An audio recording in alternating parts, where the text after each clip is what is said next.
think, is this working? Yeah. I think, you know, you're sort of at the heart of the issue, and I'm not sure I'm going to have an answer that you can go home and suddenly sleep well.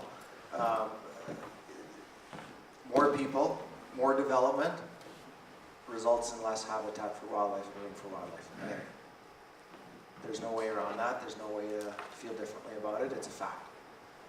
And everything we do comes with a consequence. You know, I think this community is exceptional in what they try to do. But the fact of the matter is there's just so much space. And you're right, you know, berry bushes get removed, and that's a pretty important food source for the animals, but it's to reduce the conflict. But you keep removing berry bushes to reduce conflict, and you're removing habitat. So it's, I don't know if anybody else, Steph or Hillary, want to add to that, but I'm sorry, it's kind of a cold hard fact. And I think, you know, as Golder, as the environmental assessment consultant, moves ahead here, and I imagine they're well down the road of working on the environmental assessment. And my sympathies, because I just worked the last 2 months on an environmental assessment for bison in Banff National Park. It's a big undertaking.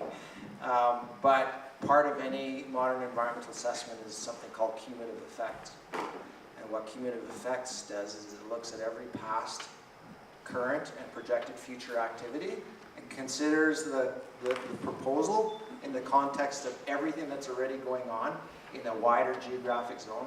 And you know, in this case, a reasonable method would be like basically between the Banff Park East Gate and over Scogan Pass into Kananaskis country. Look at everything that's going on, including the things that Steph identified with Dead Man's Flats, and decide, you know, is the thing that we're proposing going to break the camel's back?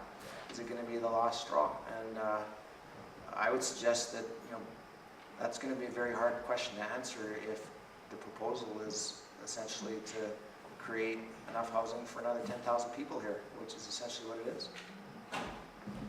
So my name is Martin Mueller. I have the distinction of living in the Peaks of Grassy, which I've been there for about 17 years now, but I've also been told that that's a mistake also, that should really be the wildlife corridor partly, and that should never have been built in the first place. So I guess the question we have, you're telling me we're in front of a major decision, but how can the community mobilize and let that message be made? Because I don't think it's out there. I don't think the politicians here with the community say, it's very easy for everybody to say, we live in the community, we love our wildlife, but unless those words really result in action, what does it mean? So I'm just asking for that. Thank you. This side of the room? Questions, comments? That's Robin Pollard right there, behind the mic. Well, so while we're waiting for the questions, you know, let me just speak to that. I guess I would turn the question back to you and say, you know, what can you do? What can all of you do to start pulling together and make sure that the things that are important to us as a community are understood and heard? You know, there's some really great work going on. I mean, Kay and Gary, who are here, have done a great job mobilizing folks up in Three Sisters, and you know, using social media and other tools to bring that community together and to create a common voice. I'd suggest that there's you know, many other affiliative groups in the Bow Valley, and you know, I think the obvious thing is that you know, if you feel passionately about something, to make sure that people who are making the decisions hear from you. You know, I happen to know that Cam Westhead is an extremely approachable MLA. This is a guy that you know, you can call up Marguerite, you can set up an opportunity to go in and chat with him, and you know, maybe bring some of your neighbors in and sit down, and you know, he's a very approachable MLA. We've been very lucky here because you know, I know that Ron was also an extremely approachable fellow. You know, we've been really lucky here in the Bow Valley that our decision makers actually not only want to, but actually enjoy sitting down and talking with us. So take advantage of that, and take advantage of the fact that Mayor and Council, you know, many of whom are here tonight, and these are very approachable folks. You'll see them on the street, and you can see them at Town Council, and you can see them in their offices if you give them a call and set up a time. I strongly encourage that we start building that the habit that when we feel strongly about something, we let people who are making decisions know about it. My name is Lisa Power. I live in Three Sisters Mountain Village. I don't work for Three Sisters Mountain Village. I've got my hand earlier a long time. But quick comment and quick question. I think this issue has implications far beyond even our own community, because worldwide this is an issue, and it's an opportunity for us to be an example to the world, to develop techniques to cohabit with other beings, because the paradigm, seems to be that it's us or them, it's humans or animals, and humans tend to trump animals. So whether it's our wildlife overpasses or underpasses or whatever techniques we are able to come up with here to allow cohabitation, I think it's really important, and it would be nice if we can be left with some tools for how we can engage to put our voice, to that in support of what happens to resolve this issue here. In Three Sisters Mountain Village, I can tell you that, like most people who live there, the animals use not just corridors. They're in backyards, they're on the street. I see the same pack of coyotes cross our intersection pretty much every night. And so I'm not going to go into the fences issue, but it cuts both ways too. So if there's a way to develop solutions that do allow cohabitation and sharing of animals and humans of both our space and their space, I think that would be worthwhile. And maybe it comes down to understanding the timing of use as well as those maps. I don't know if you guys have looked at that, but I would imagine that there's tons of use of our neighborhood and of those corridors at certain hours when we humans don't necessarily use them. So that might be a control of time of use. When Karsten, you were talking about, how do we deal with the issue of humans using the corridor? Maybe that's a consideration. I don't know. I'm certainly not an expert. But what was my question? Oh, my question was, I noticed that you said that 800 meters would be kind of an ideal corridor, and I don't know the answer to this, but this 450 meters that keeps coming up, I'm wondering, when was that determined? Like, was that determined at a certain status quo of development, and is it enough for us to, as community members, to support 450 meters, or to push for more? Because if you're adding development, do you need a wider corridor, if you know what I mean? Like, was that based on the assumption of a certain level of population and level of development? So I'm just curious about that issue. Thank you. Is this actually working? Yeah. Okay. It's very fancy too. I have just a couple of things to respond to what you said, because you brought some amazing points. And I think one of them is that we recognize that education in the Valley is key and lacking. I think in terms of the fact that we live in a world-class wildlife corridor, and the population is ever growing here as it is, and a lot of the new people who have arrived may not have the awareness around how important it is for us to learn how to coexist with wildlife. So some of the things that Y2Y is doing is we're going to be getting the word out in better ways, how important it is for us to learn how to mitigate our behaviors so that we can actually coexist with wildlife in the Valley. So whether that's related directly to the wildlife corridor or more about how we're living in our homes, etc., I think that's going to be really key. Speaking briefly to 450 meters, so I came into this process very recently.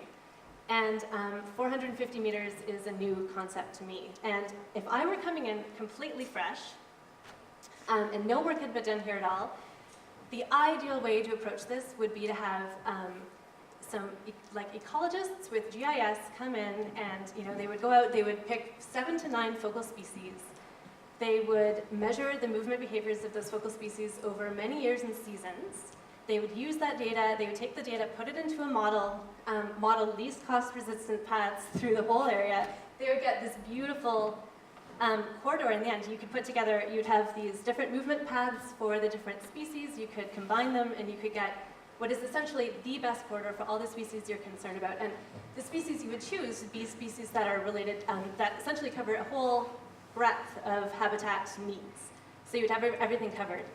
And I can almost guarantee that if someone came in and did that work, there would be no development there at all. But I'll let you speak to 450.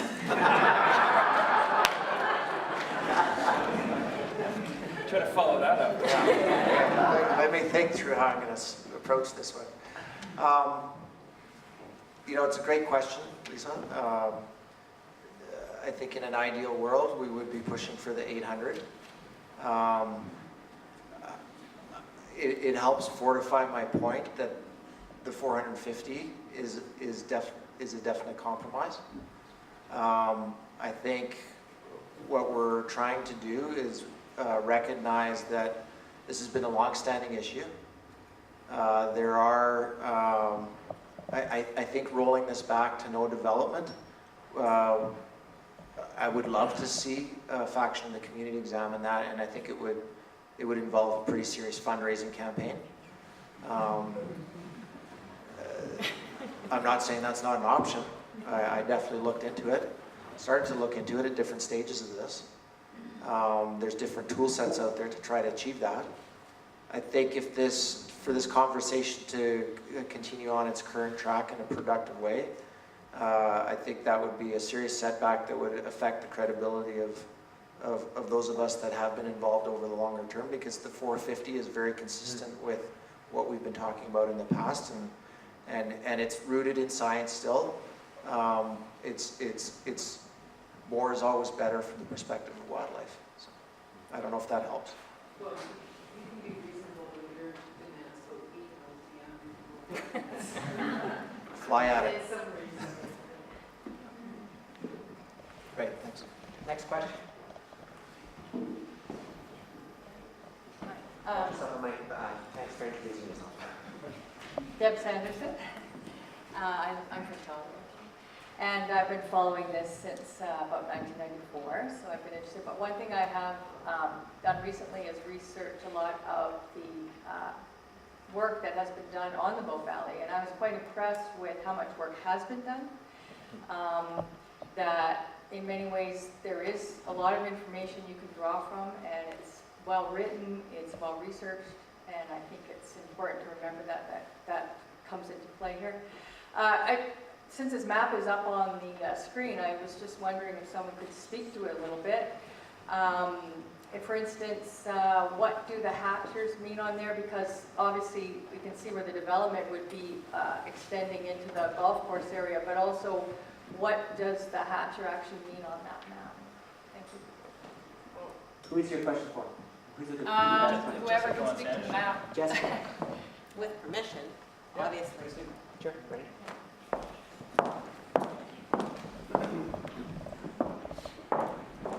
So, hi everybody, I'm Jessica Carpat. I'm with Quantum Place Developments and I represent Three Sisters Mountain Village. And, I guess I would be the evil person in the room, but I'm hoping I'm not, because I would really like to be able to have a conversation with each and every one of you. So that's why I'm here, is because I'd like to make sure that you guys get the most accurate information that we're putting out there, and that, you know, we open up the dialogue. That's what I'm here to do. So what you're seeing on this map is really what the current proposal that we've shared with the public is, with for Three Sisters Mountain Village, both for the Resort Center Area Structure Plan Amendment and for the Smith Creek Area Structure Plan, which is a collaborative process with the town of Canmore. And so what we have here is this green area here is the existing corridor that is approved by the province of Alberta. And we have a 35-meter conservation easement that goes along the edge of the resort center, and that 35-meter conservation easement was written in to allow for a fence, not the fence that we're contemplating today, but a fence and a pathway to delineate where that corridor is. You can see this hatched line along the resort center. That is representing the fence that we're proposing within Three Sisters Mountain Village at present, and the conceptual alignment for that fence. And it's a wildlife fence. It is approximately, it's very similar to the highway fence that you can see while you drive along the Trans-Canada Highway. So it's very similar. I can't remember the exact measurements, but it has a tensile wire at the top, and it has a buried apron. So, you know, tree fall is protected and, animals can't be, burrowing underneath the fence. And you can see the alignment that we're proposing. And we talked to a lot of people to land on this fence. And before we even landed on this fence, we wanted to say, well, can we do this without a fence? Is there any way else that we can do it? And we started this conversation actually with the help of the town, and we were able to get a lot of, thank you. And so we were able to get a lot of opinions and stakeholders, and we asked the province of Alberta, we asked Parks Canada, we asked a whole bunch of people, and we said, hey, what should we be doing here? And we looked at hard edge with buildings, we looked at soft edges, we looked at a whole bunch of things. And they said, hey, nothing's gonna work. We need to control the human behavior in the corridor. We need to make sure that animals are not coming in. They also said that we need to be able to also allow people to play above the corridor. So you can't just stop people from not recreating. You need to be able to allow people to go on designated paths, get to the high-lying trails that they love, and allow them to access. And so these yellow is really residential, visitor accommodation aligned with the resort. We have a resort core. The area here that you see the hatching on is the area of the amendment for the golf course, so it covers the area of the golf course. That's what we're calling Area E in here. And so with that amendment comes an amendment for visitor accommodation south of what is an expansion of the resort core. And then when we get to Smith Creek, we have the existing corridor here. And part of the learnings in 2013 was a movement to make sure that we're more aware of the Steep Creek hazards. And the municipal development plan, the town of Canmore just passed the municipal development plan and the Steep Creek hazard policy. And through collaboration with the town, we talked about, well, what would be the best practice in order to not develop within a Steep Creek area. And one of the engineers said, well, hey, what if we move the corridor? What if we move this across Valley corridor into the Steep Creek area? And so we looked at it and we said, well, maybe that can work. And we talked about it with a number of people. And so we started looking at that as a proposal. And one of the things that we thought we could do if we do that proposal was actually align the fence so we can keep both wildlife corridors or wildlife underpasses open. And so we would be proposing a wildlife underpass in the new Cross Valley or the moved Cross Valley corridor. And we would also be able to bundle the road and also build another wildlife underpass so that humans and wildlife don't interact. So it would be a much more effective corridor than what we have seen in the Tipple right now, because we see a lot of human use in the Tipple Valley is what I'm told. I'm not the wildlife expert. So in this area of Smith Creek, formerly known as Sites 7, 8, and 9, we have the fence line extending 350 meters below the 25-degree line. We have the 1998 corridor kind of in this darker green. And I lost my place. And we have a road going through the parkway extending through Smith Creek. And so these little yellow pods, because the land is quite hummocky, these little yellow pods are where residential development, and we see this being more of a permanent residential development area for permanent residents.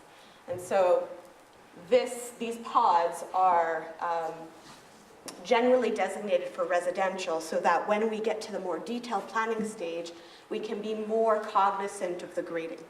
And so low density, high density, and high density being more 3-story walk-ups or apartment buildings, we can choose that very distinctively because of being more cognizant of the grades. In the eastern section of the plan, and you can see this little orange blob, that little orange blob is a little mixed-use area. And then, so it would be commercial at grade with residents on top. And then this area here is about 30 acres of industrial and commercial development. And when I say industrial, it's very clean, light manufacturing, office space, that sort of thing. A little bit of an employment center that the town of Canmore has been looking for to make sure that it's, you know, somewhere where people can live, play, and work. And so this is essentially the proposal, and I welcome your feedback. Thank you, Jessica. And is Jessica the bravest woman in the room?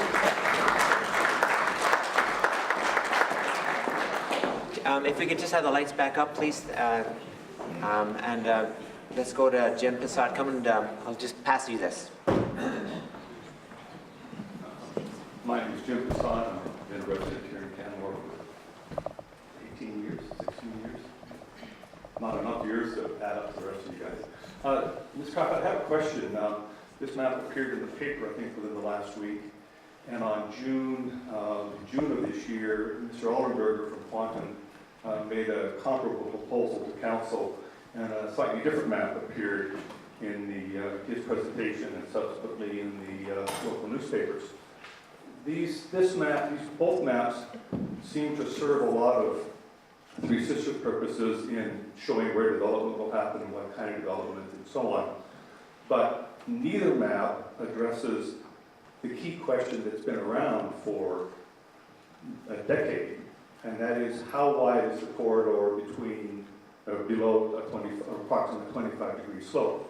So I'm wondering if you could tell us why that key factor has not been portrayed in these maps that have been highlighted, and if you might be able to point out where that is, or help us integrate the maps that Carson had earlier and the maps that Three Sisters been showing. That would be really helpful. We'll also throw a different, once Jessica's had a chance to answer that, we've got a different map that shows that 25-degree slope a little bit more accurately. Well, before I go into answering how wide the corridor is, I think a really good discussion is about 25-degree slope and how it's measured. So I'm not a water expert, so I think it would be more important for somebody from Golder to talk about 25-degree slope from our perspective, and then we can talk about widths and corridors. Sounds like you, Mark. Well, I'm actually going to, I'm Mark Neal, a wildlife biologist with Golder. I'm actually interested in, I know this is a key question here, and certainly on the Smith Creek side, it's a fairly wide corridor. I think it's 650 meters. I'm not sure if that's from the 25-degree line exactly, but what I'd like to hear from Carson, I guess, is, I mean, you've been tracking in the valley. You were actually talking about Banff and tracking in Banff and radio-collared animals in Banff. And so I'd like to know, I mean, there are lots of different corridors in the valley. And the Cascade corridor is one that is out there. And I'd like you to describe that corridor, what it looks like relative to the BCA guidelines. And also maybe you can, and I know you know this, the history of how it became restored. Could you do that for us? Sure, yeah. And I do want to, I'm not sure Jim's question was answered though. Okay, all right. The Cascade Corridor, I think many in the valley will remember when we had in Banff a show herd of bison.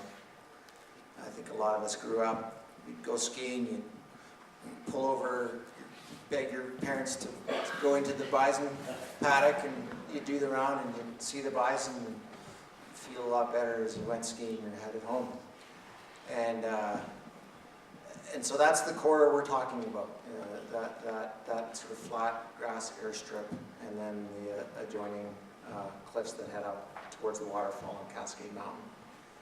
And that particular corridor essentially is one of very few movement routes left around the town of Banff for much the same reasons we're sort of struggling with here in Canada.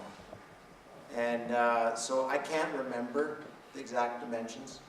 Martin, it was a long time ago when I worked on that. But the general characteristics of it, where I'm thinking about where we did the majority of tracking, is, you know, it was from the highway fence, several hundred meters across the flats of what remains to be an emergency airstrip. And then you start heading up slope on kind of little steps of steep, and then another bench, and then steep, and then finally you're up essentially in cliffs. The general trend when we tracked that transect, we would just travel along that line and record tracks. The general trend was you wouldn't see much in the open area right next to the highway, except for habituated elk tracks created by habituated elk for the most part. And then as you got into the band of trees on the far side of the airstrip, you would normally find the majority of the tracks that you're going to find there at the base of the slope. And then as you work your way up the slope, you would still see the occasional track of something going through, and then definitely as you got up higher, you would often encounter sheep tracks. And then, interestingly enough, with that corridor, we did identify there were squeeze points in it as you moved to the west around things like the buffalo paddock, which had a fence like the highway fence, like the government horse barns that used to be back there, like the community horse barns, and the cadet camp, the Army cadet camp that used to be there. And so it actually was a proposal, or a recommendation from our study was to try to restore that corridor, to improve the movement, particularly of wolves that didn't seem to be getting from one side of Banff to the other very well. And that was resulting in elk populations increasing on the east side of town to much higher levels, and they were having an effect on the vegetation that was undesirable. They were overgrazing the place, essentially. So all those things were removed eventually. The airstrip was downgraded to emergency only, and we continued to monitor that corridor.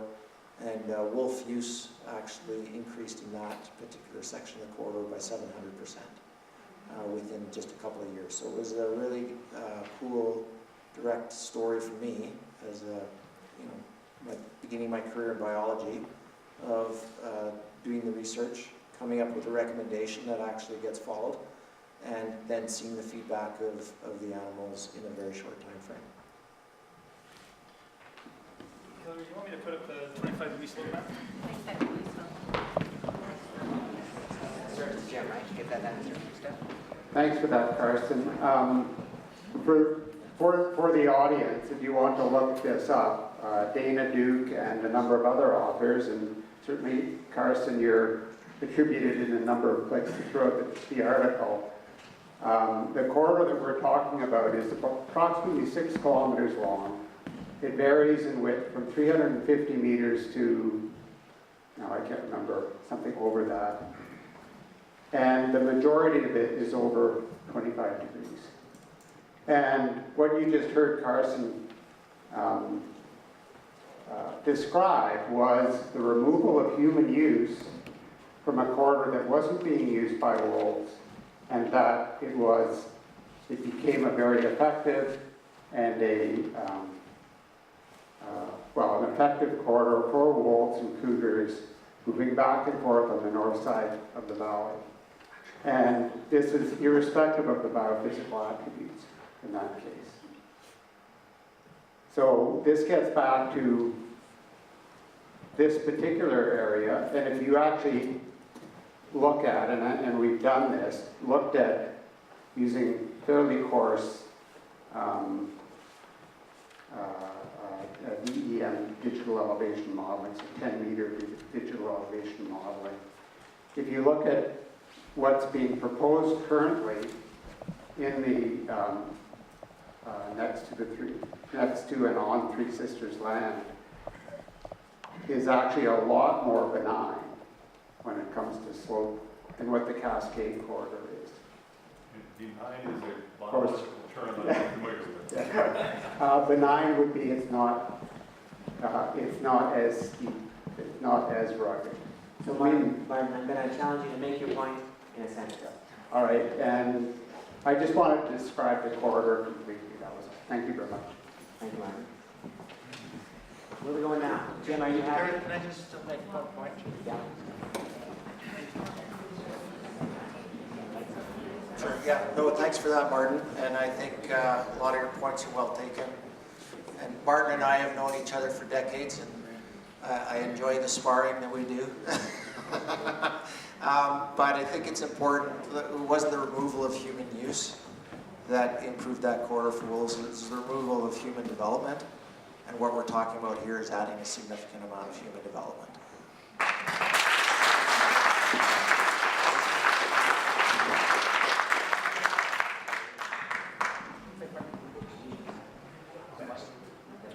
I don't know, Hillary, do we want to?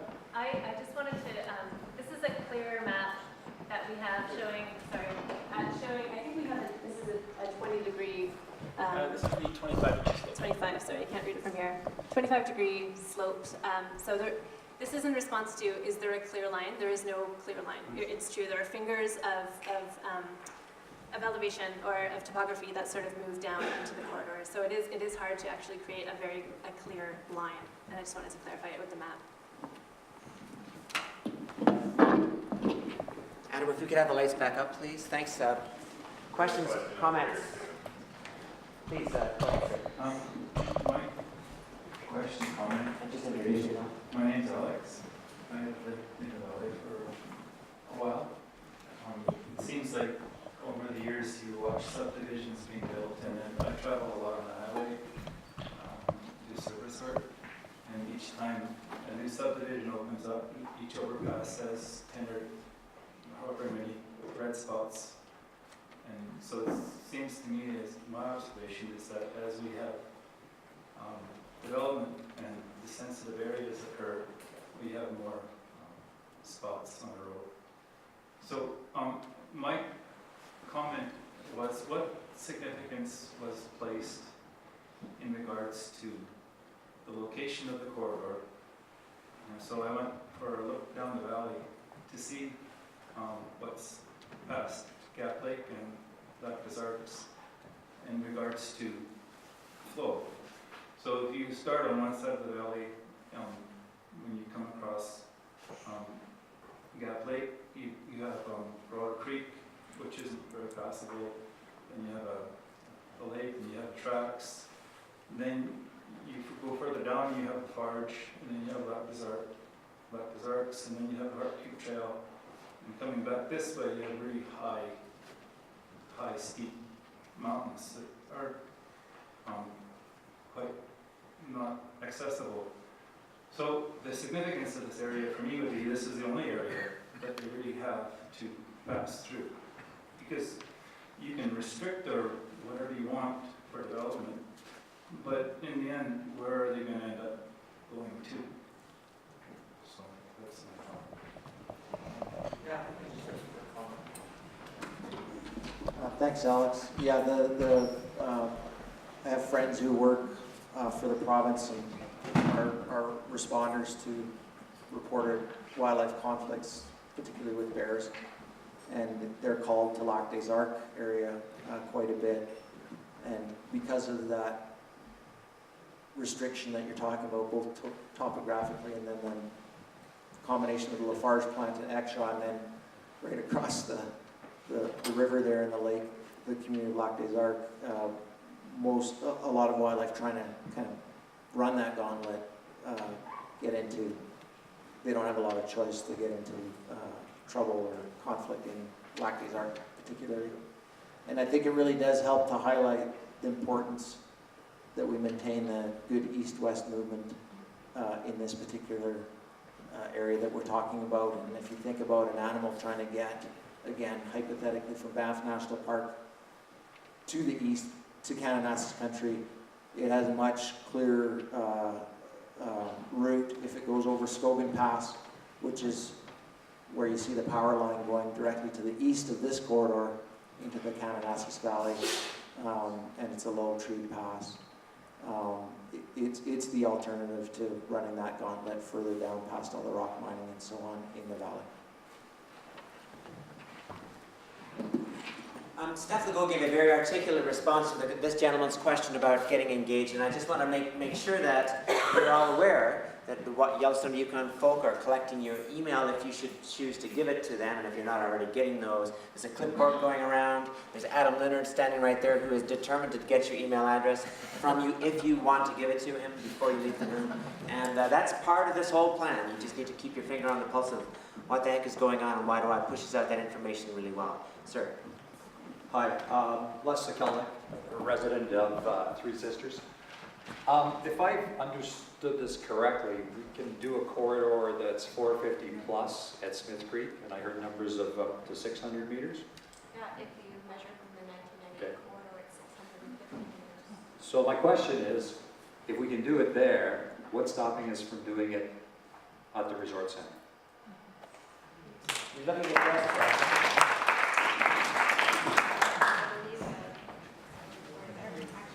Please go ahead. Is it at that distance?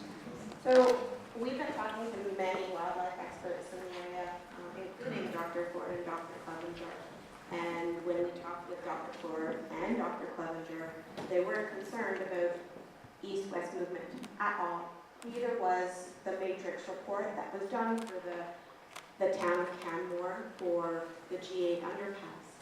You know, like east-west movement wasn't the issue, and we had shared the same project proposal that we showed you today, and there was no concern. So we have some approved notes from that meeting. We have them online on our website at smithcreekcanmore.ca, and we also have them online at the resort center, canmore.ca, and they've been approved by Dr. Ford and Dr. Clevenger. So they didn't have any concern about east-west movement. And the size of the corridor, I believe, is in the resort center, I believe, and it's only 450 in the resort center. Sorry, I'd have to measure it. I can measure it, and I'll put it up on the website. So let me just, let me speak to that. This is one of those, given that neither Adam or Tony are in the room right now to speak to this, we have to be careful about how we attribute information to them, because neither one of them being here to actually speak to it makes it a little bit tough to do that. That said, Dr. Ford did send an email recently saying that, in fact, that's a misstatement, that they actually are quite concerned, and that their views were misrepresented in those notes. So, at the risk of, I don't want to open up my email right now and file through it to find the email, but I'll be happy to send it to you, Jessica, later tomorrow. Hey, you know, I think we've got a lot of great people in the room, and I would group Golder and Jessica in that statement. And I think, personally, I don't want to sort of this discussion, you know, he said, she said. I really think, like, we're here to have a community conversation about solutions. And so I would, like,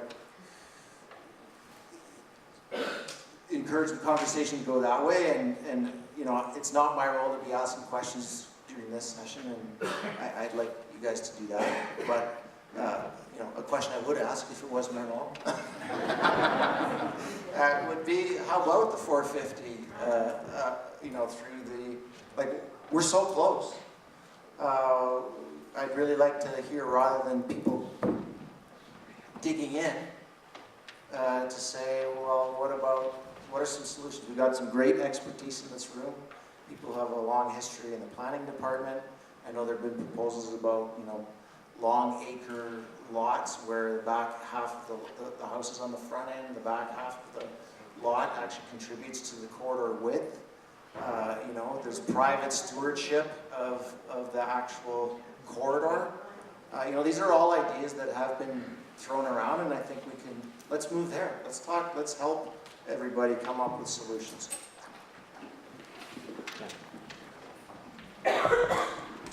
Hello, my name is Jen Selfoss, and I've been living in the valley for 5 or 6 years now, but grew up around Calgary, so I feel like this place is pretty close to home. But I sort of had this uneasy feeling brewing in my belly, aside from thinking about speaking in front of people, that's completely separate. There's a different uneasy feeling. I was trying to place it, and it's how I felt in the backcountry before or on a river when I'm far enough into something that I'm resisting turning back, but I suddenly realize that I should be turning back and I'm not because I've already started. And I'm curious if that's, I understand the biology and I understand why people would want development, but at the risk of sounding naive, I don't really understand the policy side of why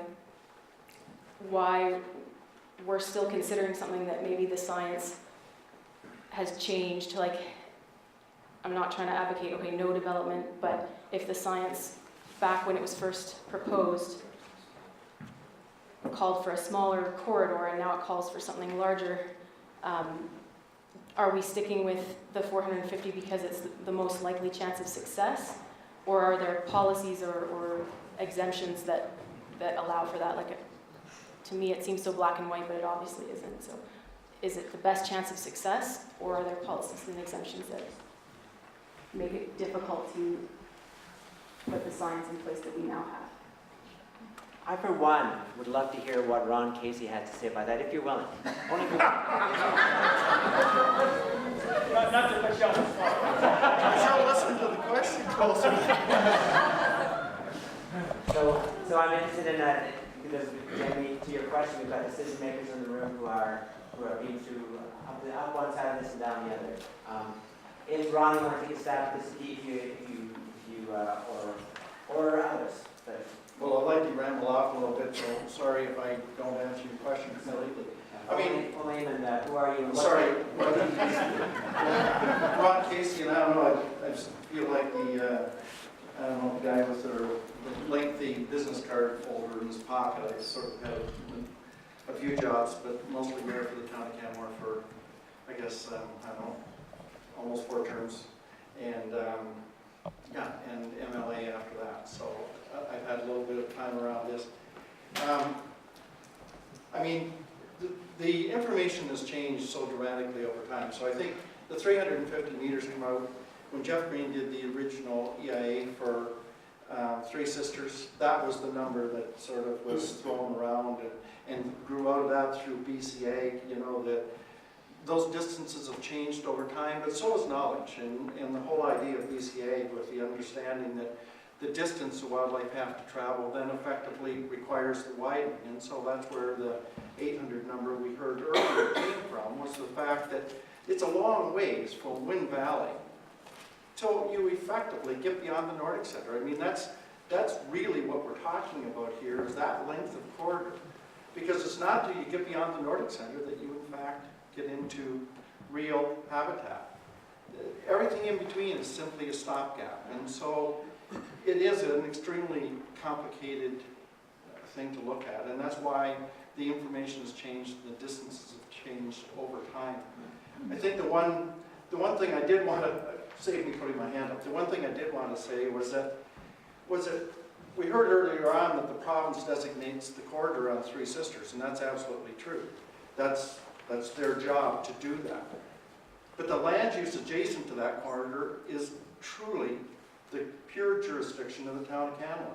And we just heard briefly from Carson where talked about wider lots to effectively, or longer lots and deeper lots with development pulled further away, which was a concept in the resort center, to pull development further away so you effectively widen the corridor.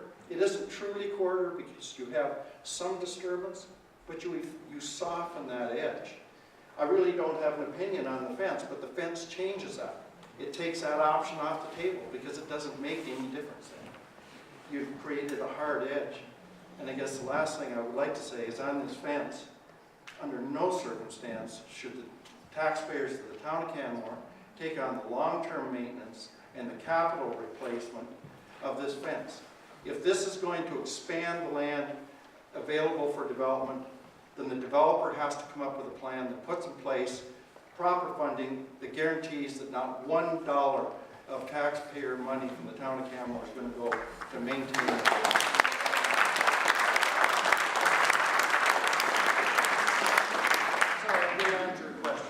So, May I suggest, because, I mean, I think the dueling biologist is pretty fun, don't you? That was I've been through that before. And we have been through that before, and it's not necessarily dueling politicians, but what I'm just going to invite Mayor Borman or any of this council, if you want to talk about this and respond to anything you've heard. The mic's right behind you, I happen to know. Or it was.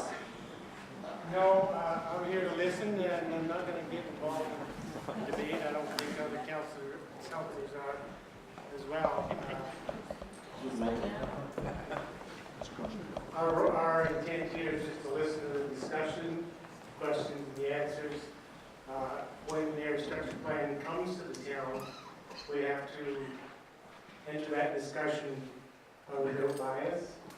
So I don't really want to get engaged at this time. Okay, well, thanks, Mayor Borman. We're going to go for another 5 minutes here, folks. And then there'll be an ample chance to ask some of the resource folks questions. Sir, you have your hand up, please. Name and your statement of questions. Hi everybody, my name is Kyle Knopf. I work with Golder. I'm a biologist.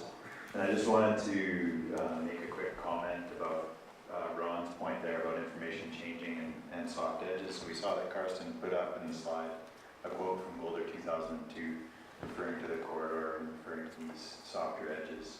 We also heard him talk about cumulative effects and the existing problems associated with development in Canmore and with respect to how those impact wildlife. And one of the key things that we learned over the last decade or so when we want to talk about soft edges is actually those zones of influence that Karsten was talking about, they're not as strong as we thought they would be. So what we see is what we heard earlier. We see elk in town, we see cougars in town, we see bears coming into town, we see coyotes, packs of coyotes crossing the road in town. We see wildlife in town. And those soft edges actually can encourage that kind of behavior. And the last part of the comment I want to make is that has an effect on wildlife. So it may be a benefit for wildlife to come in and get those berries that are in town. That can be a benefit for wildlife from a food perspective. But if you remove individual bears from the population as a consequence of conflict, then that's a very negative thing that far outweighs the benefit you might get from coming in and getting a few apples out of someone's backyard. Thank you.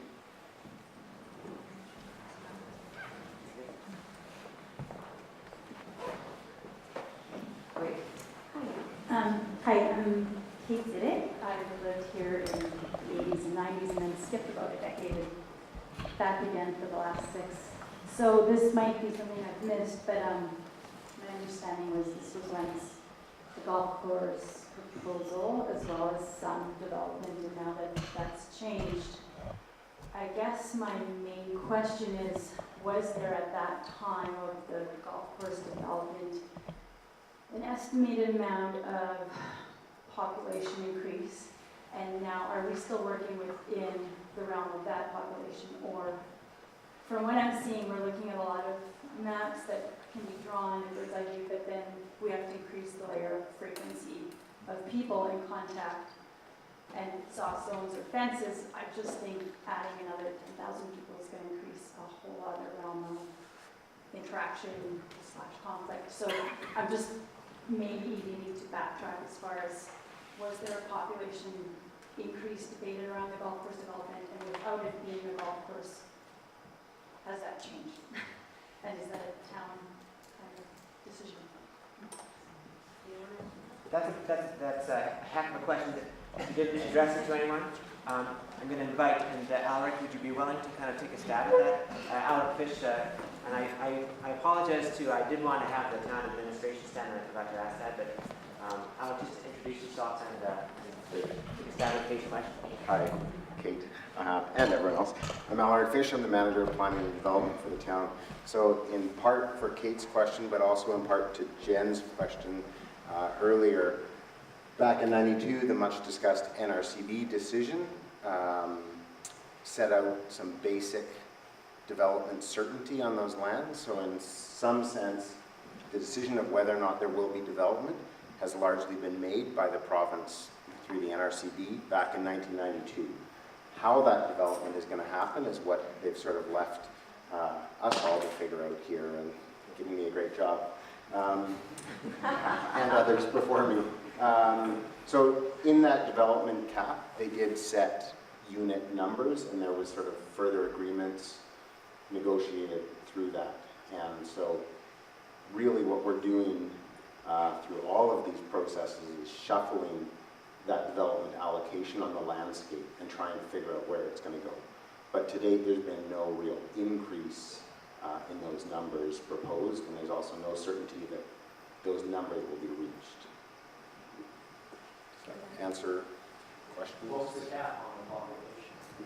So it wasn't a population number, it was a combination of a gross developable area and or a unit number. So we're looking at around 2,500 dwelling units and 1,500 visitor accommodation numbers. So we're looking at roughly 4,000 units.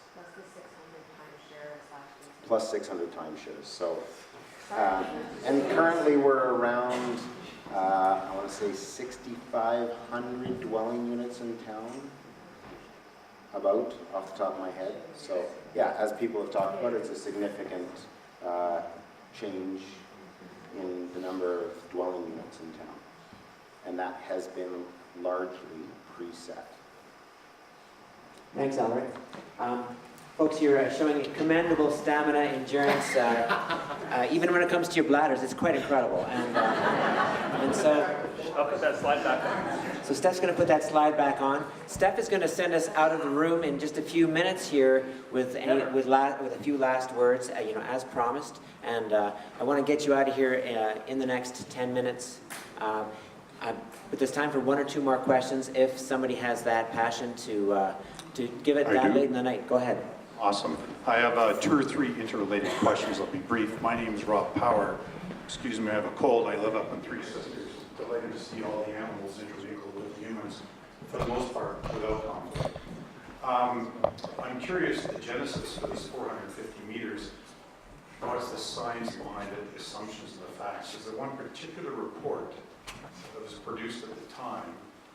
Can we get it? Can we find it? And has it been updated in terms of both the assumptions and the facts that were used to produce the report or the policy or whatever it may be? Thank you. I'm sorry if I didn't lay that out well in my presentation, but it centers around these notions of a zone of influence and then a flight initiation distance. So basically, at what distances do animals react to a human-derived disturbance? So is there an actual report we can get a read of what the assumptions behind it? Yeah, there's a literature review that was done this year, and it's a summary of many reports, and I did flash up one chart that kind of summarized it with distances, and Kyle's comment about zones of influence are a little bit less than some people might have expected for some of these animals that are coming in to town, and I wouldn't dispute that on an individual basis, but I think if we kind of look around the room here, we're all perceiving of this evening somewhat differently. I'm an introvert, I'm getting exhausted by the process of even sitting up here in front of you guys. It demands a tremendous amount of energy. Steph is an extrovert, and he's probably, getting completely energized and he wants to go for beer afterwards. I want to go home and collapse. Animals are the same. There's a whole body of science emerging that attributes behavior that actually influences things at the population level, like the groups of animals, that are dictated by their behaviors. And you have animals out there that are shy, and you have animals that are out there that are bold, and animals that have learned certain things from their parents, and others not. And what we're trying to do here is create a system of wildlife corridors that will accommodate the introverts and the extroverts. That introvert might have the inclination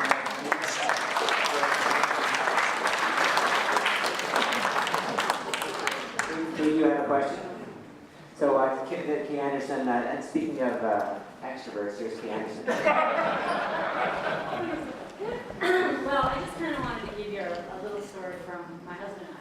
When we moved here 13 years ago, when we could have moved anywhere, we chose Canada. We moved from the U.S. to Canada to live here. And one of the reasons was the wildlife. And where we live, I have, in my house, I have sat at my kitchen window, watched elk running across with 2 wolves chasing them. I have seen moose outside my window. I have seen a whole herd of elk on a regular basis, about 7 of them. Coyotes, everything. That was one of the reasons we moved here, was to we thought, what an amazing place you can coexist and live alongside wildlife. Okay? We have visitors, like you can't, our house is a revolving door in the summer, and everybody wants to come to the game viewing window so they can see everything. That's an amazing thing. It is what drew us here. If we wanted to live in the mountains or live somewhere else to see beautiful things, we could have done that. But this was very unique, very unique. We looked everywhere, in the US, in the West, Jackson Hole, everywhere, okay? And we chose here. And so, for us, the idea of, at some point, and that was a big marketing thing for us. Had we even had to buy a lot in the back that gave us more green space to allow that to happen, I guarantee you we would have done that. So it's a good idea. It's a great solution. It should be tried, okay?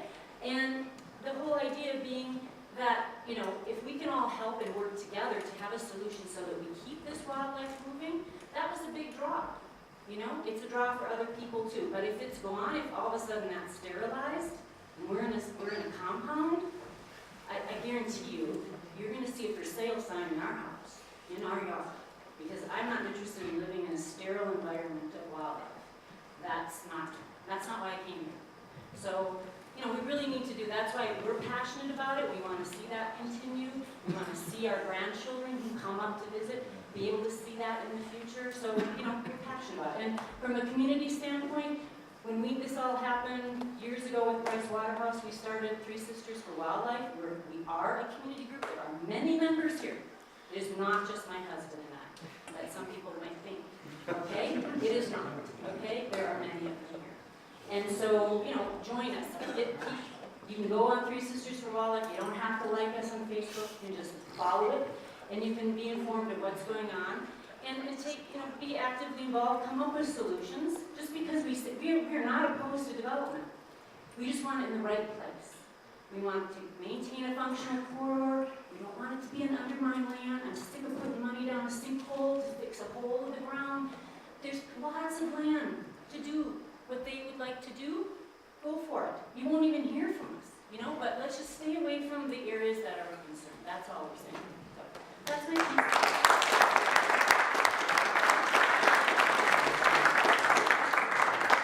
So a big thanks and a big shout out to Katie and Gary Anderson for all of their work. Thank you very much. And thanks for that passionate kind of appeal. We have reached the end. So Adam Leonard is going to tell you about an opportunity for you to learn more, and then Steph Legault is going to bat us home. Adam. Yeah, I'm going to do this really quick. On Monday, October 3rd, we're doing a screening of Wild Ways, Corridors of Life at Arts Place at 7:30 to 9:30, I believe. It's free. So everybody's welcome. It's a film about the Yellowstone to Yukon region as well as transfrontier parks in southern Africa. So you can get more information about sort of the global significance of wildlife corridors, including this one. It's a great film. It's actually a really inspirational watch, so please join us. And you'll get to hear from me very briefly and Harvey Locke. So just to bring us home, just a reminder that now is a good time to start becoming involved. The 3 Sisters for Wildlife group could stand to have you following them, liking them, and becoming more active with them. Yellowstone to Yukon is pleased to keep you informed on this and many other issues in the Y2Y corridor. Adam's got the clipboard, or it's going around. There's a lot of really interesting information that we put on a regular basis. So those are 2 good ways to keep in touch. And reach out to your decision makers. Let them know that this is an issue that's important to you. Tell them what you think. Let them know what is important to you as an individual, regardless of your stance on this, and become more deeply involved. And I want to thank Karsten and Hillary for joining us this evening. Thank you very much.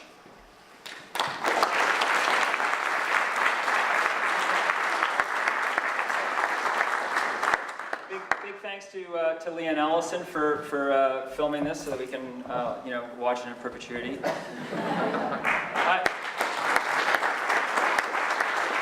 I want to make sure she does a mashup of Carson going up and down the thing, like just begin.